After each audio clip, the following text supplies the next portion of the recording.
Halo sahabat cerita Insight, selamat datang kembali di channel ini. Sebelum kita mulai kisah yang sangat menyentuh hati ini, jangan lupa untuk klik tombol like, share, dan subscribe, supaya kamu tidak ketinggalan cerita-cerita penuh makna lainnya. Hari ini, kita akan mendengar sebuah kisah tentang seorang anak kecil bernama Raka, yang dengan polos dan penuh keberanian, berusaha mencari seorang ibu lewat acara televisi. Namun, di balik kepolosan seorang anak, tersembunyi sebuah rahasia besar tentang sang ayah yang tak pernah diduga siapapun. Mari kita mulai ceritanya. Di sebuah rumah sederhana di pinggiran kota, hiduplah seorang pria bernama Pak Arman bersama putra semata wayangnya, Raka.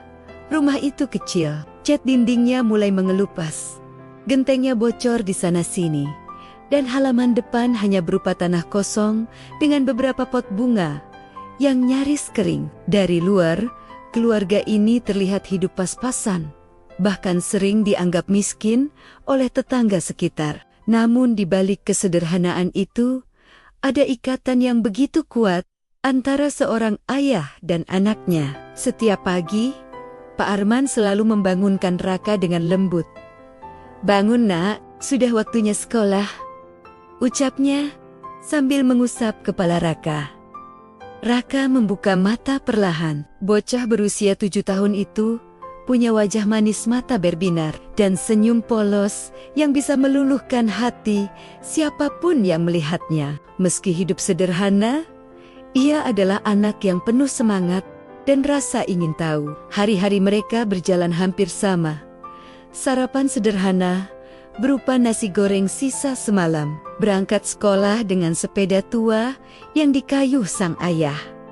Lalu malam hari diisi dengan obrolan hangat sebelum tidur. Tetapi ada satu hal yang selalu mengganjal hati Raka. Ia tidak punya seorang ibu. Seringkali ketika melihat teman-temannya di sekolah, dijemput oleh seorang ibu yang penuh kasih, Raka hanya bisa menunduk. Ia bertanya dalam hati, "Kenapa aku tidak punya ibu seperti mereka?" Suatu malam, setelah selesai belajar, Raka tiba-tiba bertanya kepada ayahnya, "Ya, kenapa aku nggak punya ibu?" Teman-teman Raka bilang, "Punya ibu itu enak, ada yang masakin, ada yang peluk kalau nangis." Pertanyaan itu menusuk hati Pak Arman. Ia terdiam sejenak, mencoba menahan perasaan yang sulit dijelaskan. Dengan suara pelan, ia berkata, "Nak, setiap orang punya jalan hidup yang berbeda. Ibumu sudah nggak ada sejak kamu masih bayi. Tapi percayalah, ayah selalu berusaha kasih yang terbaik buat kamu." Raka menunduk, matanya berkaca-kaca, tapi ia tidak menangis keras. Bocah itu berusaha kuat, meski hatinya terasa kosong. Dalam diam, ia menyimpan harapan besar. Suatu hari nanti, ia ingin punya seorang ibu. Beberapa minggu kemudian, harapan itu menemukan jalannya. Saat sedang menonton televisi di ruang tamu, Raka melihat sebuah iklan acara kencan. Acara spesial mencari jodoh sejati. Saksikan para pria dan wanita berani menemukan cinta sejati mereka di panggung besar ini. Mata Raka berbinar. Ia menoleh ke arah ayahnya yang sibuk memperbaiki kursi. "Ya, lihat itu. Kalau ikut acara itu, bisa dapat ibu kan?" serunya polos. Pak Arman hanya tertawa kecil. "Itu acara orang dewasa, nak. Bukan untuk anak-anak." Tapi Raka tidak menyerah. Malam itu ia terus memikirkan ide gila itu. Dalam pikirannya yang polos, acara televisi itu bukan sekadar mencari pasangan, tapi jalan untuk menemukan seorang ibu. Keesokan harinya, tanpa sepengetahuan ayahnya, Raka diam-diam menulis sebuah surat dengan tulisan tangan kecil dan agak berantakan. Ia menuliskan, "Halo, nama saya Raka. Saya ingin ikut acara mencari jodoh. Tapi bukan buat saya, buat aja saya. Ayah saya orang baik. Meski miskin, saya cuma mau punya ibu." Surat itu ia masukkan ke dalam amplop bekas, lalu ia titipkan kepada penjaga pos di dekat sekolah. Sang penjaga pos sempat bingung membaca tulisan polos itu.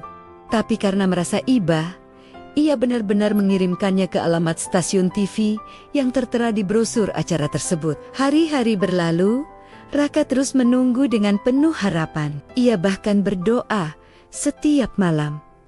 Ya Tuhan, tolong kasih aku ibu yang baik. Aku janji bakal jadi anak yang rajin dan gak nakal. Doa polos itu membuat suasana kamar kecil mereka terasa hangat. Meski hanya diterangi lampu redup, Pak Arman yang tidak tahu apa-apa hanya mengira anaknya sedang sibuk belajar atau menulis cerita. Ia sama sekali tidak menyadari bahwa sebentar lagi kehidupannya akan berubah. Sementara itu, di balik layar stasiun televisi, tim acara Mencari Jodoh Sejati terkejut saat menerima surat unik dari seorang anak kecil. Produser acara bahkan sempat meneteskan air mata ketika membacanya. Jarang ada anak sekecil ini yang rela melakukan apapun demi ayahnya. Kita harus undang mereka, ujar sang produser. Dan benar saja, beberapa minggu kemudian, sebuah surat balasan datang ke rumah Pak Arman. Amplop dengan logo stasiun TV terkenal itu membuat Pak Arman kebingungan. Ia membuka surat itu perlahan. Dan seketika, wajahnya berubah kaget. Undangan untuk menghadiri acara spesial Mencari Jodoh Sejati. Peserta, Pak Arman dan putranya. Raka, Pak Arman mengernyit. Apa-apaan ini? Aku nggak pernah daftar. Sementara itu, Raka berlari mendekat dengan wajah. Hari keberangkatan itu pun tiba. Pagi-pagi sekali, Raka sudah bangun dengan wajah sumringah. Ia memakai kemeja putih yang disetrika seadanya. Rambutnya disisir dengan rapi, meski masih berdiri ke sana-sini. Bocah itu benar-benar tidak sabar untuk pergi ke stasiun televisi. Ya, cepatlah. Kita bisa telat nanti, serunya sambil menarik tangan ayahnya. Pak Arman, dengan kemeja tua berwarna biru kusam dan celana panjang yang sudah agak pudar, hanya tersenyum kecil. Meski penampilannya sederhana, ada wibawa yang tidak bisa disembunyikan. Ia berjalan tenang, mencoba menutupi rasa canggung yang menggelayut di dadanya. Pelan-pelan, Nak. Acara itu juga belum mulai sepagi ini, ujarnya sambil menepuk bahu putranya. Mereka berdua berangkat dengan angkot. Sepanjang perjalanan, Raka tak berhenti bercerita. Nanti kalau ada tante cantik, aku bakal bilang sama dia, mau nggak jadi ibu aku? Hihi. Ya, kalau dia setuju, kita bisa makan masakan enak tiap hari kan? Pak Arman hanya bisa tertawa kecil, meski dalam hatinya ada rasa nyeri. Ia tahu keinginan anaknya itu tulus, tapi ia juga sadar bahwa dunia orang dewasa tidak sesederhana keinginan seorang anak kecil. Saat tiba di stasiun televisi, mereka disambut dengan riuhnya suasana. Lampu-lampu besar, kru yang lalu lalang, dan deretan peserta yang sudah berdandan maksimal membuat Raka terkagum-kagum. Wah, ya, lihat. Ada kamera gede banget, serunya sambil menunjuk kamera keren yang sedang dipasang. Para peserta pria lain tampak gagah dengan jas mahal dan parfum mewah. Begitu melihat penampilan Pak Arman yang sederhana, sebagian dari mereka langsung berbisik-bisik. Itu siapa? Kok berani-beraninya datang pakai baju lusuh begitu? Mungkin salah masuk acara kali. Haha. Pak Arman hanya menghela napas, mencoba menahan diri. Ia tahu orang gay, orang menilainya dari penampilan. Sementara itu, Raka menatap mereka dengan tatapan polos, seolah tidak peduli dengan cibiran. Seorang asisten acara mendekat. Pak Arman dan Raka ya? Wah, ini peserta spesial kita. Silakan ikut saya ke ruang tunggu. Mendengar kata spesial, beberapa peserta pria melirik sinis. Mereka tidak tahu bahwa yang membuat Arman spesial adalah kehadiran seorang bocah kecil bernama Raka. Lampu panggung menyala terang. Musik pengiring bergema, Host acara, seorang pria flamboyan bernama Dion, muncul dengan gaya khasnya. Selamat datang di Mencari Jodoh Sejati. Malam ini, kita kedatangan peserta yang sangat unik, berbeda dari yang lain. Seorang ayah yang ditemani oleh putra kecilnya. Sorakan penonton langsung terdengar. Kamera menyorot Raka yang melambaikan tangan dengan polos. Bocah itu tampak tidak canggung sama sekali.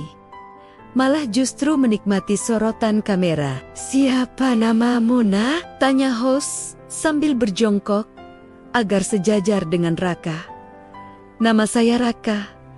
Saya ikut ke sini karena saya mau cari ibu buat saya dan buat ayah saya," jawabnya lugas. Seketika, penonton meledak dengan tawa bercampur rasa iba. Ada yang terharu, ada pula yang mencibir. "Anak sekecil ini berani sekali," komentar salah satu penonton. "Tapi, kasihan ya, sampai segitunya ingin punya ibu harjang lain." Host tersenyum, lalu menoleh ke kamera. "Sahabat pemirsa, lihatlah keberanian anak kecil ini.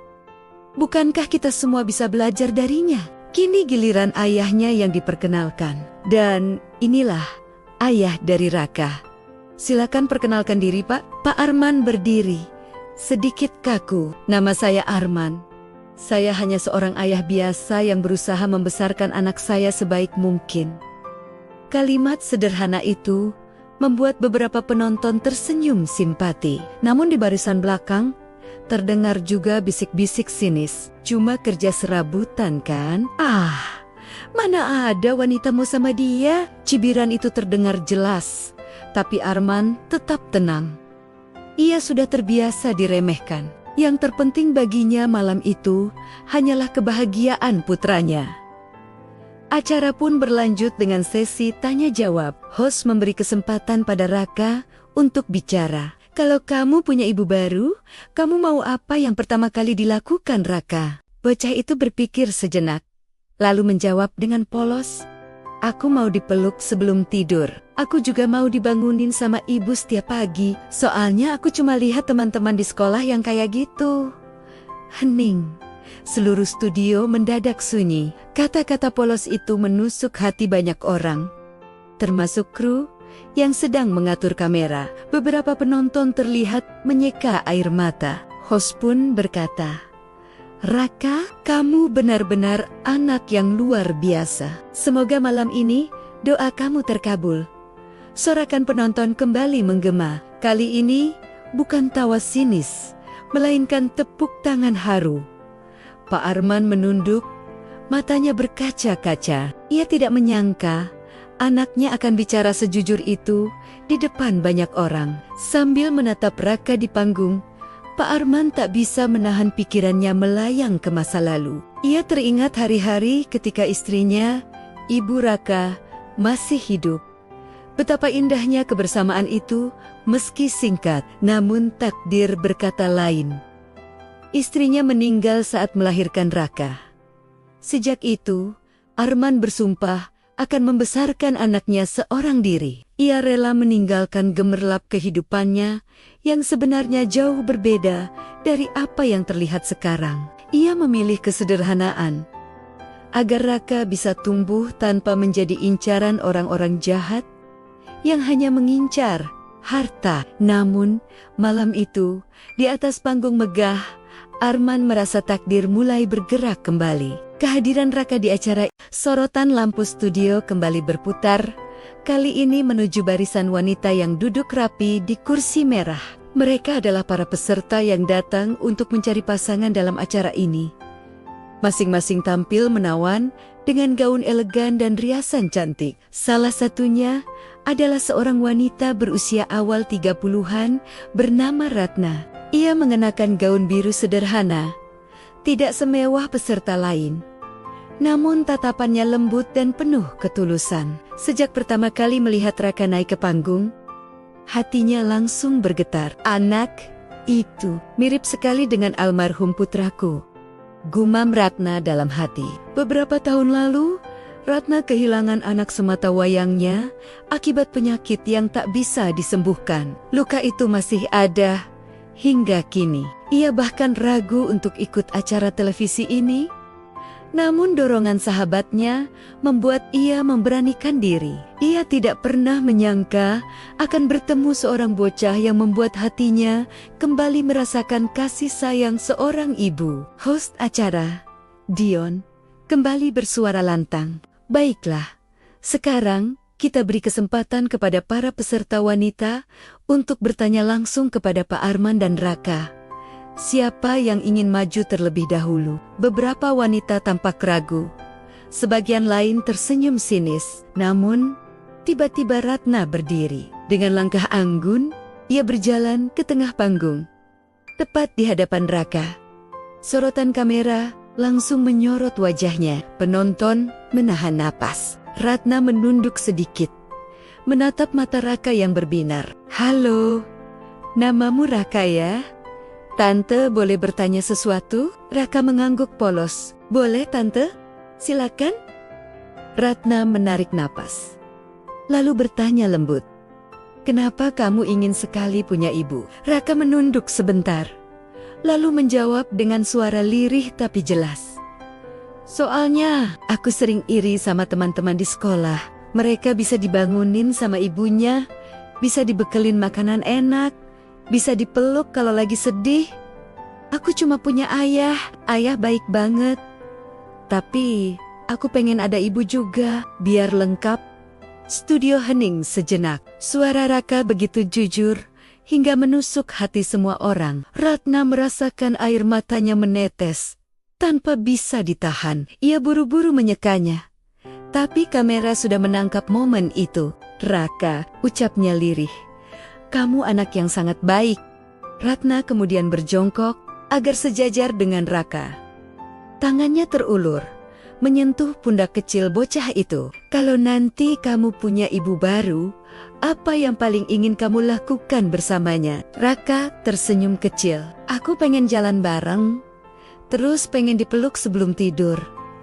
Aku juga pengen dia bacain dongeng. Tante, bisa nggak jadi ibu aku? Pertanyaan polos itu membuat seluruh studio terkejut. Penonton bersorak, sebagian bersiul, sebagian lagi terharu. Bahkan host Dion sampai kehilangan kata-kata. Pak Arman yang berdiri di samping hanya bisa menahan napas. Dadanya sesak mendengar permintaan anaknya yang begitu tulus. Ratna menutup mulutnya dengan tangan. Air mata kembali menetes. Sejenak ia terdiam. Lalu dengan suara bergetar, ia berkata, Raka, tante, akan sangat senang kalau bisa jadi ibu kamu. Tepuk tangan membahana di studio. Beberapa penonton berdiri memberi apresiasi. Momen itu begitu emosional, seolah menyatukan dua jiwa yang saling membutuhkan. Namun, tidak semua orang tergerak hatinya. Di barisan peserta wanita lain, terdengar bisik-bisik sinis. Halah, drama doang. Masa iya langsung mau jadi ibu? Iya, anak kecil itu kan cuma cari perhatian. Meski begitu, suara minoritas itu kalah oleh riuhnya penonton yang mendukung. Kamera terus menyorot Ratna dan Raka yang masih berpegangan tangan. Dion, sang host, mencoba menenangkan suasana. Luar biasa, pemirsa. Inilah salah satu momen paling menyentuh sepanjang acara kita. Seorang anak kecil dengan keinginan sederhana memiliki seorang ibu, dan seorang wanita berhati lembut yang tersentuh oleh ketulusannya. Sementara itu, dalam hati Ratna, kenangan masa lalu kembali menyeruak. Ia teringat anak laki-lakinya, Dani, yang meninggal 3 tahun lalu karena leukemia. Sejak saat itu, ia merasa kehilangan semangat hidup. Dunia baginya terasa hampa. Namun malam ini, saat Raka menatapnya dengan mata penuh harapan, Ratna merasakan kembali sesuatu yang lama hilang. Panggilan seorang ibu. Seakan Tuhan mengirimkan bocah ini untuk mengisi kekosongan hatiku, pikirnya sambil terus menatap Raka. Acara berlanjut dengan sesi tanya jawab khusus. Ratna diberi kesempatan berbicara lebih banyak. Ratna, Pak Arman, boleh saya jujur, saat melihat Raka, saya merasa seperti melihat anak saya sendiri. Saya sudah lama kehilangan dia, dan malam ini, entah kenapa, hati saya berkata, saya ingin melindungi Raka. Pak Arman menatap Ratna dengan mata yang dalam. Ia tidak berkata banyak, hanya mengangguk. Namun dari tatapan itu, semua orang bisa merasakan rasa terima kasih yang begitu besar. Raka tersenyum lebar. Tante Ratna baik sekali. Aku suka Tante. Sorotan lampu studio sudah padam. Acara malam itu resmi selesai. Namun kisahnya tidak berhenti di sana. Justru setelah layar kaca menutup siaran, kehidupan nyata membawa babak baru bagi keluarga kecil Arman. Video momen Raka memeluk Ratna langsung viral di media sosial. Dalam hitungan jam, potongan video itu dibagikan ribuan kali. Caption yang muncul beragam. Bocah polos cari ibu, bikin nangis. Momen paling mengharukan tahun ini. Benarkah cinta tulus di layar kaca? Komentar pun membludak. Banyak yang tersentuh, tapi tak sedikit yang sinis. Pasti settingan acara, anaknya disuruh skenario kali. Paling biar rating naik. Arman membaca komentar-komentar itu dengan hati berat. Atau betul perasaan anaknya nyata. Tidak dibuat-buat, namun dunia luar seringkali tak seindah harapannya. Keesokan harinya, Raka berangkat sekolah dengan wajah berbinar. Ia merasa bahagia karena sudah punya calon ibu bernama Ratna. Namun setibanya di halaman sekolah, ia mendapati beberapa teman sekelasnya sudah melihat video yang viral itu. Itu si Raka. Bocah nangis di TV cari ibu, seru salah satu anak. Anak-anak lain tertawa. Hahaha, masa kecil gak punya ibu, besok jangan-jangan nangis lagi. Biar dapat ibu baru, Raka terdiam. Dadanya sesak, matanya panas. Ia berusaha menahan air mata, tapi ejekan itu menusuk hatinya. Namun di tengah kerumunan, ada satu sahabatnya, Bima, yang berdiri membela. Jangan gitu dong. Kalian gak tahu rasanya kehilangan ibu. Raka hebat, berani ngomong di TV. Anak-anak lain mendengus, lalu bubar.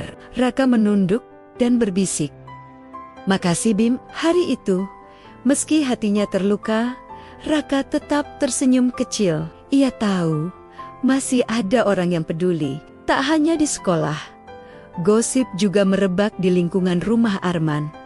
Tetangga-tetangga sering berbisik ketika melihat Ratna datang berkunjung. "Lihat tuh, baru kenal udah bawa-bawa anak." Iya, siapa tahu si wanita itu cuma cari panggung. Kasihan Pak Arman, gampang percaya begitu.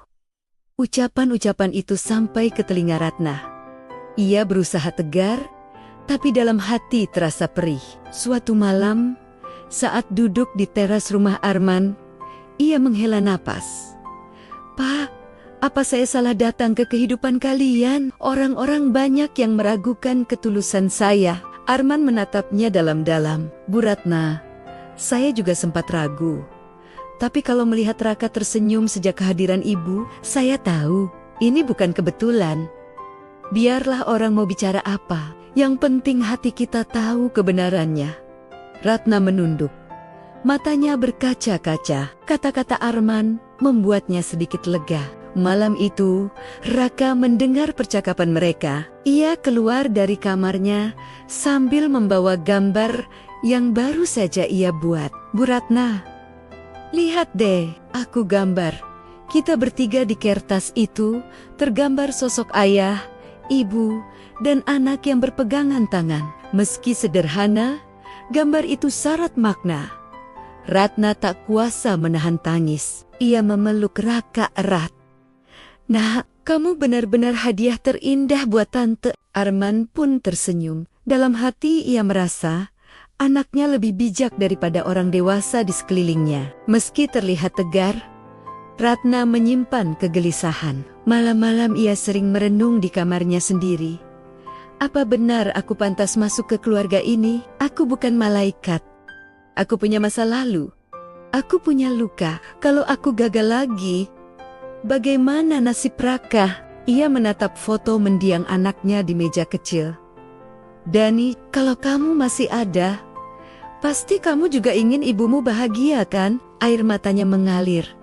Namun di balik itu tumbuh tekad baru. Ia sadar, kesempatan kedua ini adalah panggilan hidup yang tidak boleh ia sia-siakan. Beberapa minggu berlalu, hubungan Ratna dengan Arman dan Raka semakin erat. Mereka sering jalan bersama, makan malam sederhana di warung dekat rumah, bahkan berdoa bersama sebelum tidur. Namun gosip di luar tidak mereda. Bahkan ada wartawan infotainment yang tiba-tiba datang ke rumah Arman menanyakan soal hubungan mereka. Apakah benar ini hanya gimik acara televisi? Apakah Ratna hanya mencari popularitas? Arman mencoba menolak dengan sopan, tapi liputan itu tetap tayang di televisi. Hasilnya, hari-hari terus berjalan dan gosip seputar hubungan Arman, Raka dan Ratna makin memanas. Namun di balik semua cibiran itu, ada satu sosok yang diam-diam memperhatikan mereka. Maya, seorang wanita karier ambisius yang pernah dekat dengan Arman. Maya tahu, Arman bukan pria sembarangan. Ia mengenalnya bertahun lalu, saat sama-sama menghadiri acara bisnis besar. Meskipun Arman tampak sederhana sekarang, Maya sadar siapa dia sebenarnya. Pewaris tunggal perusahaan raksasa bernama Ardana Group. Misteri kekayaan yang tersembunyi Arman memang sengaja meninggalkan gemerlap dunia bisnis. Ia memilih hidup sederhana demi melindungi Raka dari ancaman orang-orang yang mengincar kekayaannya. Setelah istrinya meninggal, ia sadar harta tak menjamin kebahagiaan. Namun rahasia itu tak selamanya bisa disembunyikan. Suatu hari, ketika Arman sedang menjemput Raka di sekolah dengan mobil tuanya, seorang pria datang mendekat. Dengan terburu-buru, ia memberi salam. "Selamat siang, Tuan Arman. Dewan Direksi sudah menunggu tanda tangan Anda." Raka dan teman-temannya terperangah. Guru-guru pun mulai berbisik. Kabar itu menyebar cepat bahwa ayah yang selama ini dianggap miskin ternyata seorang bos besar. Keesokan harinya, suasana di sekolah Raka berubah drastis. Teman-teman yang dulu mengejek kini mendadak ramah. "Raka, main ke rumahku. Yuk, kamu kan anaknya bos besar ya?